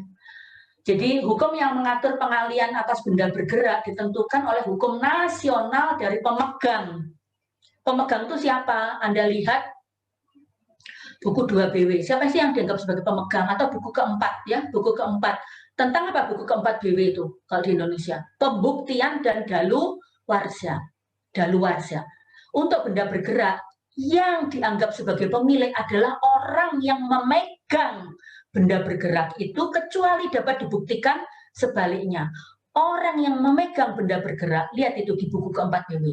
Orang yang memegang benda bergerak dengan iktikat baik, ya, atau kecuali dapat dibuktikan sebaliknya, maka dianggap sebagai pemilik atas benda bergerak tersebut. Jelas, saudara? Jadi kalau nasionalitas orang yang memiliki benda bergerak itu yang memegang diamond ya, diamond atau diamond atau berlian itu adalah warga negara Australia, sudah kepemilikannya, pengalihannya, pelepasannya, syarat formal materialnya ya ikut hukum nasional Australia.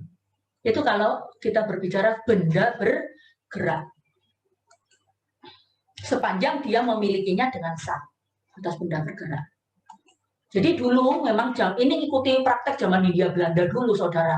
Bumiputra, orang Bumiputra mau menjual ayamnya ya, mau menjual ayamnya, pisangnya, produk-produk pertaniannya ke orang Eropa. Jadi syarat pengaliannya dia jual ayam, jual banana, pisang dan sebagainya, padinya ke orang Eropa, ke perusahaan orang Eropa itu ya ikut hukum Bumiputra zaman dulu atau hukum adat. Ngerti? Jadi transaksi pengalihan benda bergerak itu mengikuti hukum si pemilik benda bergerak itu. Prinsip ini masih diadopsi sampai sekarang. Bedanya prinsip mobilia sekuntur personam itu, saudara, tidak ada aturan tertulisnya. Karena RUU HPI kan juga belum jadi. Tidak ada aturan tertulisnya. Tidak juga diatur di pasal 17 Alkemen Bepalingan. Pasal 17 Alkemen Bepalingan itu hanya ngatur apa? Hanya ngatur benda tetap. Untuk benda bergerak ini, kenapa Bu Afifah kok berani ngomong tentang prinsip mobilia? Mobilia itu benda bergerak, ya, mobile. Sekuntur itu mengikuti personam itu orangnya. Prinsip mobilia sekuntur personam untuk benda bergerak itu kenapa Bu Afifah berani ngomong kalau benda bergerak itu prinsipnya hukumnya mengikuti orangnya, itu karena jurisprudensi sejak zaman Hindia Belanda. Dan sampai detik ini karena belum ada RUU HPI, ya ini yang dipakai gitu. Gitu, saudara. Jadi itu sejarah sejak zaman kita golongan penduduk dulu. masih dipakai sampai sekarang. Sekarang karena nggak ada golongan penduduk, nggak ada Bumi Putra, nggak ada apa Eropa dan Timur Asing, ya kita berbicara antara BNI dan BNA. Tapi masih prinsipnya sama, mobilia sekuntur personal. Itu sejarahnya. Nah, ada lagi jenis benda bergerak, saudara, tapi benda bergeraknya itu terdaftar. Ini saya bercontoh, mobil misalnya, sepeda motor Anda kan bergerak, tapi kan terdaftar. Nah itu beda. Nggak segampang itu. Kalau seperti perhiasan, arloji, walaupun Rolex ya misalnya yang sangat mahal itu kan nggak didaftar. Itu pokoknya siapa yang memegang secara sah sesuai buku 4 itu mengikuti hukumnya orang itu. Tapi kalau seperti saham, obligasi, kendaraan yang terdaftar, dan bahkan kekayaan intelektual ya, nanti Anda kalau belajar di ngambil konsentrasi perbis ya kan ada mata kuliah hak kekayaan intelektual, itu kan paten merek, itu banyak sekali konfliknya. Pemegang merek Indonesia digugat, pemegang hak cipta Indonesia digugat oleh Microsoft misalnya, pemegang merek Indonesia digugat IKEA, atau orang Indonesia ganti menggugat IKEA. Tahu ya peristiwa itu, IKEA. Nah, itu gimana Bu untuk kepemilikan atas benda itu? Ini kan bergerak tapi terdaftar. Nah, yang mengatur adalah hukum di mana benda itu didaftarkan. Kalau sengketa merek itu terjadi di Korea, orang Indonesia, BNI Indonesia atau perusahaan Indonesia mau menggugat Samsung, Samsung itu kan terdaftarnya di Korea misalnya. Ya hukum yang dipakai untuk menyelesaikan ya harus hukum di mana benda itu didaftarkan, bukan ketidakabsahan merek X. Padahal merek itu terdaftarnya di mana? Di Korea, ya sudah harus pakai hukum Korea, dan yang memiliki yurisdiksi juga ya harus pengadilan Korea dalam hal ini. Ngapain juga pengadilan Indonesia capek-capek memutuskan sengketa keabsahan merek yang mereknya itu terdaftarnya di Korea? Ngapain juga? Pengadilan Indonesia dalam hal ini siapa? Pengadilan niaga. Untuk hak kekayaan intelektual bukan diselesaikan di pengadilan negeri loh ya, tapi di pengadilan niaga. Ya pengadilan niaga ya hanya menyelesaikan sengketa-sengketa atas produk-produk apa itu hak kekayaan intelektual yang terdaftarnya di Indonesia. Kalau ada sengketa keabsahan, sengketa pengalihannya, ngerti. Pakai hukum apa pengadilan niaga menyelesaikannya? Ya pakai hukum Indonesia, karena itu hukum di mana hak merek, desain industri, paten dan sebagainya didaftarkan. Bisa dipahami di sini ya. Itu jadi ada dua benda bergerak itu bisa terdaftar dan tidak terdaftar. Jadi yang memiliki yurisdiksi atas benda bergerak terdaftar ya pengadilan Indonesia. Kalau terdaftarnya di Indonesia, hukumnya apa yang dipakai? Ya hukum Indonesia. Itu. Seperti itu. Jadi ini merupakan penutup saudara dari pembahasan hukum yang berlaku kalau yang disengketakan itu adalah hak milik atas benda. Baik itu bendanya bergerak maupun benda tidak bergerak. Seperti itu. Sampai itu mungkin cukup ya, Anda capek, saya juga capek deh, 2 jam. Yang operatornya Budian juga mungkin capek. Baik, Anda yang sudah mengumpulkan ini, sudah berapa sekarang? Wah, sudah banyak ya.